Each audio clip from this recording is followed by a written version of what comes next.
So this is the first strategy para mahimo ta nga successful parents, especially katong bag-o pa nga nag-parent, no?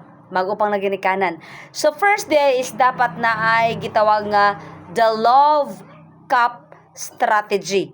So unsa man ni siya? Taga bata or every child na siya gitawag nga love cup. So kana siya nga cup, kinahanglan di ay nga puno na to na siya sa paghigugma. I-appreciate na to atong mga anak, dapat ipakita na to nga maayo ta, ato po silang i-respect bisan pagbata pa sila.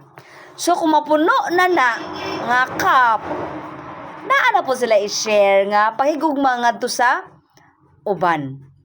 So naa siya gitawag nga self-worth. Na siya mayong paglantaw sa iyang kaugalingon. Kaya ang bata manggod nga imong igaigaan, imong bugal-bugalan, imong imaltrato, pakaulawan nimo, ingnon nimo bugo kay ka, bati kay kag nawong, kana manggod siya makahatag na og kana ang disappointment sa bata. So kato siya nga tasa, kato siya nga cup, mahimo nga empty. Mahimo siya nga walay sulod. So dapat di ay nga puno na to. So ikaw unsa pod imong maika-share para pod nga ang kana nga cup mahimo nga puno ug dili ma-empty.